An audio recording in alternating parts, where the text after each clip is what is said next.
बाबा साहब का क्या सबक था? मुझे पढ़े लिखे लोगों ने धोखा दिया। काशीराम जी का क्या सबक था? पढ़े लिखे लोगों के बीच में काम करते करते काशीराम जी ने कहा, ये पढ़े लिखे लोग जो है ना, SC ST OBC के, ये एंटी सोशल एलिमेंट है। मालूम आप लोगों को ये शब्द पुलिस चौकी में इस्तेमाल किया जाता है, तो 4 डंडे लगाओ साले, ये एंटी सोशल एलिमेंट है। पुलिस चौकी में इस्तेमाल किया जाता है ये शब्द, ये एंटी सोशल एलिमेंट है और इसके 4 डंडे लगाओ। काशीराम जी ने पढ़े लिखे लोगों को कहा, उनके अंदर काम किया, तो उनका अपना तजर्बा है, ये एंटी सोशल एलिमेंट। मैंने अपना भी तजर्बा बताया और अपना तजर्बा बताकर इस तजर्बे को आधार बनाकर कार्य प्रणाली बनाया। ये तजर्बा है, निराश नहीं हुए, वहां से उसमें से ही हमने रास्ता निकाला और कार्य प्रणाली बनाई। ये अनुभव को आधार बनाकर कार्य प्रणाली बनाई। कार्य निर्धारित है, केवल निष्पादित करना जरूरी है, ज्यादा दिमाग चलाने की जरूरत नहीं है। कार्य निर्धारित है और निष्पादित करना जरूरी है, ज्यादा दिमाग लगाने की जरूरत नहीं है।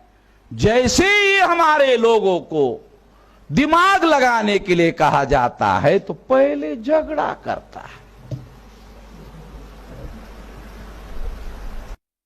जैसे 8-10 लोग मीटिंग में बैठते हैं, 15-20 मिनट के बाद झगड़ा अगर नहीं हुआ तो मेरे से लिखवा लेना। ये मेरा 45 साल का तजुर्बा है।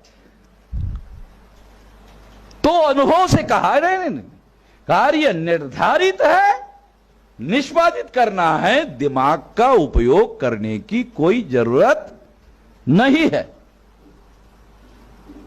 पहला। दूसरा, अमल करने के लिए, निष्पादित करने के लिए सारा दिमाग लगाओ। दिमाग के लिए भी काम दिया।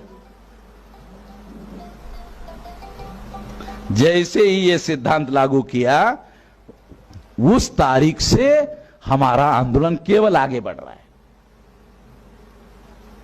केवल आगे बढ़ रहा है, पीछे नहीं जा रहे, आगे ही बढ़ रहे। दूसरा एक सिद्धांत डेवलप किया, वो है जीरो का सिद्धांत। ये भी पहली बार बोल रहा हूं माइक पर, जीरो का सिद्धांत।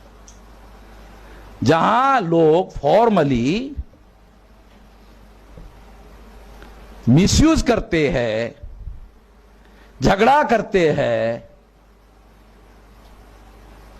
तो वहां पर मैं सारे पावर अपने हाथ में ले लेता हूं और वो यूनिट में जीरो बना देता हूं।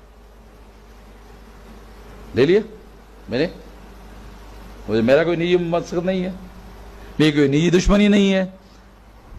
अपने आदमी ने जीरो बना दिया, वहां वो यूनिट का, डिस्ट्रिक्ट है, कमिश्नरी है, स्टेट है, जीरो बना दिया, ले लिया। अब लेने के बाद वो पावर लेस हो गया, जीरो हो गया। फिर जो उस सिद्धांत पर अमल करेगा वो साथ में इधर रहो, जो नहीं रहेगा हाँ जाओ जाओ, जहां तुमको जो करना है। पूरी आजादी है। आजादी चाहते हो ना? हाँ, ओके, आजादी ले लो, हो जाओ। बहुत लोग बाहर गए, पता ही नहीं अभी वो कहां है, उनका कोई अता पता नहीं है वो कहां है। कई आंदोलन में कहीं उनका नाम और निशान नहीं। कभी कभी तो मुझे उसका नाम याद करने के लिए ऐसा करना पड़ता है, अरे क्या नाम था भाई उसका। दूसरा तीसरा आदमी मुझे बताता है, ऐसा वो याद भी नहीं है।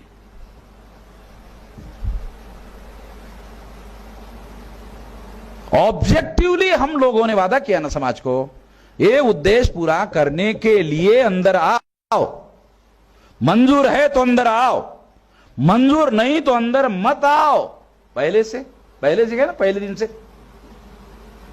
पहले दिन से करें। ये उद्देश्य मंजूर है, ये है तरीका, ये 5 दिन का ट्रेनिंग, ये इतिहास और ये सारा चीज छुपाया, कुछ भी नहीं छुपाया, सब कुछ बताया। हाँ, सब कुछ बताया, मंजूर है, हाँ इधर रहो, नहीं, जाओ,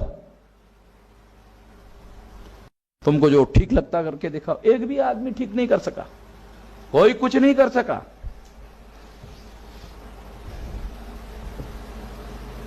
तो जीरो का जो सिद्धांत है वो अपने सिद्धांतों को लागू करने के लिए किया गया है। हमने रिपब्लिकन पार्टी से जितना सीखा, हमने दलित पैंथर से जितना सीखा, क्योंकि बाहर के स्टेट के लोगों को पता ही नहीं रिपब्लिकन पार्टी का क्या इतिहास है, दलित पैंथर का क्या है। उन्होंने कुछ नहीं सीखा, हमने उनसे बहुत सीखा और उनसे सीखकर आज जो हम लोगों ने इतनी बड़ी ताकत गेन की है। बामसेब में कभी नेतृत्व का संकट नहीं रहा, दीना भाना जी, उसके बाद खाबड़े साहब, उसके बाद काशीराम जी, फिर खाबड़े साहब, खाबड़े साहब के बाद 2000 को मेरी जिम्मेदारी लगाई, तब से भी अभी तक बामसेब में कभी नेतृत्व का संकट नहीं रहा, कभी नहीं रहा। और आने वाले 20 साल तक मैं ये हूं। अभी मेरे टांगों में इतनी ताकत है, 20 साल मैं अभी हूं, और 20 साल में ब्राह्मणवाद का राम नाम सत्य करेंगे। छोटी मोटी ताकत हमने गेन नहीं की, बहुत बड़ी ताकत गेन की। अभी हम किसी आदमी को समझाकर कोई संगठन नहीं बनाएंगे, अभी आंदोलन करेंगे। अब एक्शन मोड में हम लोग एक्शन मोड में हैं। अभी एक एक आदमी को ढूंढते थे, फिर समझाते थे, अभी बंद कर दिया समझाना, अभी समझाना बंद कर दिया। पहले दिन का उदाहरण आपको दिया, 1,40,00,000 लोगों को पहले दिन जो हमने ये अधिवेशन चलाया तो 11 बजे दूसरे दिन 1,40,00,000 लोगों तक मैसेज गया था। तो वो अभी मैंने पूछा नहीं कितने लोगों तक गया, तो अभी हमारा मैसेज जो है, मैसेज कम लोगों तक नहीं पहुंचता है, बहुत लोगों तक पहुंचता है, क्योंकि भौगोलिक और सोशल नेटवर्किंग बहुत बड़े पैमाने पर 3-3.5 हजार जातियों के बीच में हमारा नेटवर्क पे फैला हुआ है। तो इस तरह से ये बात हम लोगों को समझना बहुत ज्यादा जरूरी है। तो बामसेब में नेतृत्व की निरंतरता है, ध्यान रखना जरूरी है। हम लोग चैरिटी का काम नहीं कर रहे हैं, चेंज का काम कर रहे हैं, चेंज नॉट चैरिटी। हमारा काम चैरिटी का नहीं है, हमारा काम चेंज का है। हमारी जरूरत चेंज की है, चैरिटी की नहीं है। चैरिटी से चर्बी बढ़ सकती है हमारे लोगों की, हमारे समाज की, उससे कोई बदलाव नहीं होगा बड़ा। हमारे समाज को चैरिटी की नहीं, चेंज की जरूरत है। और शक्ति का जो सिद्धांत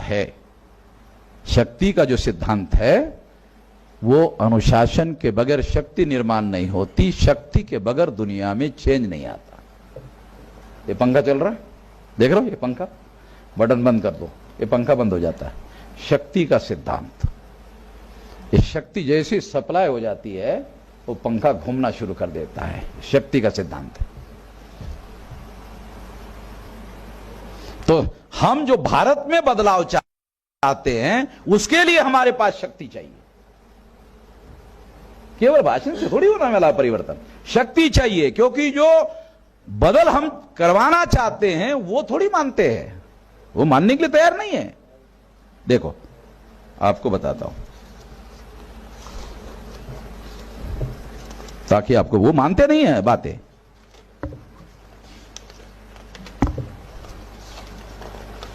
तो एक जो है शर्मा नाम का ब्राह्मण है, पढ़ के सुनाता हूं। अंकुश शर्मा वो क्या कहता है, जो हम कह रहे हैं, जो मैंने कहा, आप चाहे कितनी ही बकवास करो, रिप्लाई नहीं है उसके पास, जवाब नहीं है हमारे सवालों का, तो क्या कह रहा है, कितनी भी बकवास करो। वो हम जो लॉजिकल बात कह रहे, फैक्ट कह रहे, तथ्य कह रहे, उसको क्या कह रहा है, बकवास कर रहा है। क्यों? जवाब नहीं है। जवाब होता तो जवाब देता, बकवास नहीं करता। क्या कह रहा है? आप चाहे कितनी भी बकवास करो, अंकुश शर्मा का, आप चाहे कितनी भी बकवास करो, चंद लोगों को छोड़कर गांवों शहरों में ब्राह्मण का राज चलता है। सभी जातियों पर आप तो क्या चीज हो, पूरे देश में सदियों से ब्राह्मण राज करता है, करता रहेगा। गांवों के मूर्ख लोगों को आप कभी नहीं समझा सकते। हमने बुद्ध धर्म को नष्ट किया, बाम से हमारा कुछ नहीं उखाड़ सकता। भगवान परशुराम ने क्षत्रियों को 21 बार हराया था। सोचो, बचो हमसे। बदल हो सकता है इसमें? एक कुत्तों की पूंछ की तरह है, पुंगली डालो साली पुंगली टेढ़ी हो जाएगी, मगर ये सीधे नहीं होंगे। समझ रहे ना? पढ़ के सुनाए। लॉजिकल बात वो मानने वाले नहीं है, वहां शक्ति का सिद्धांत लागू होता है। एग्जाम्पल के तौर पे बता रहा हूं। जो बता रहे हैं, जो समझा रहे हैं,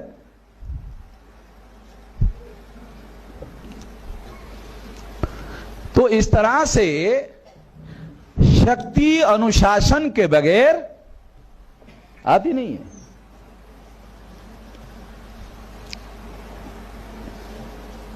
और अनुशासन, जो ईमानदार आदमी है, जो ऑब्जेक्टिव के प्रति समर्पित है, जो उद्देश्य के प्रति समर्पित है, जो विचारधारा के प्रति समर्पित है, वो आदमी अपने जीवन में खुद सेल्फ डिसिप्लिन लाता है। कोई किसी को जबरदस्ती नहीं करता। हमने वामसेब में किसी पर कोई जबरदस्ती नहीं करके रखी हुई है। वो देश के लिए सेल्फ डिसिप्लिन अपने अंदर लाना होगा, और वो सेल्फ डिसिप्लिन के आधार पर आपको काम करना होगा।